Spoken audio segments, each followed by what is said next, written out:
highlights for me over my career have definitely been debuting in the Super League for Jets and debuting for England as well. That was such a special moment because obviously, you know, you just want to represent your country. And I think for me, our first year of Rhinos, I kind of say to anyone that it was the best year of my life. Winning 2 Super League titles with Manchester Thunder. Obviously last season was a particular highlight. You know, when we had the perfect season, going undefeated all year. I think I'm really proud of that, you know, time at Manchester Thunder. And other highlights would be being the flag bearer for Northern Ireland at the Commonwealth Games in the Gold Coast. It's always a privilege to wear the green dress and to represent Northern Ireland on the highest stage. But to be asked to lead the full team out into the opening ceremony was a really proud moment for me. Yeah, it was absolutely amazing to represent the Roses. I got my debut in the 3rd match of the home series against Jamaica, and it was a really tough game because it was our deciding game. Yeah, I think to have that trust in me to take the court just filled me with confidence and belief from those around me.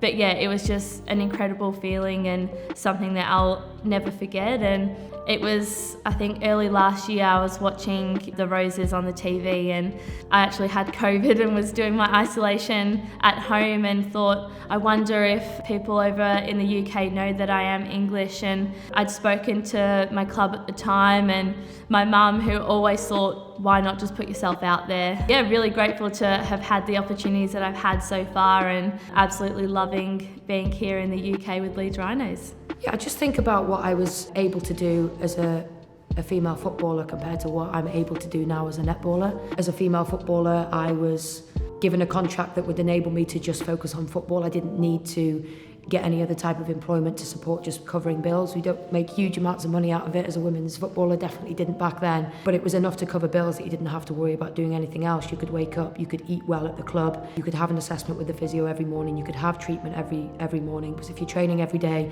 you're also sore most days as well. So we say you're only as good as you can recover, and then we'd be into the gym, we'd have individual training programs because there was time to do testing, time to analyse injuries, time to look back at injury histories and why they might have occurred. You'd have a really tailored gym program there with plenty of staff and eyes on you, so you're not just left to your own devices, you're being coached the whole time. It's mind-blowing how much you can cover just in one day when you are in that full-time environment. And then you're still able to get home at a reasonable hour, 4 or 5 o'clock, still have a bit of time to yourself, enjoy social or family time, and then most importantly, recover well, get to bed early, ready to do it all again the next day. But the main thing for me was just that you're absolutely focused on the next training session and the next match. So a typical week for me would be, I usually work on a Monday, not usually a full day, probably a half day. Then I fly to Leeds on a Tuesday for training on Tuesday night. Then we train again on a Wednesday morning, and then I fly home again in the afternoon or evening. I usually work in general practice on a Thursday and Friday. I would have Gaelic training usually on a Thursday night. Then I travel back to wherever we're playing our game on the Saturday, and then sometimes I have a Gaelic match on a Sunday. At the minute, I seek employment with some media duties down at BBC, so I keep my foot in the football door with some commentary. So for instance, straight away after doing gym on a Friday morning, I had to drive down to Cardiff for 4 hours, prep as soon as I got there, do some work, do a little bit of commentary, drive to another commentary job, and then I drove back last night, got back at 3 a.m, don't tell my coach. I think I love a team sport. I've done quite a few sports over my time. I've been in athletics, karate, and I just didn't like how individual they were. I thrive in a team environment. I love being around the girls. The wins mean more, the losses you feel together. I think netball is such a unique sport because we rely so much on our teammates around us. Unlike other sports, we can't run with the ball, we have to pass within 3 seconds, we're only allowed in certain areas of the court. So it's a unique sport that really requires you to have those bonds with your teammates. I think the biggest thing that I think football has gained is investment. I think there's no shying away from it.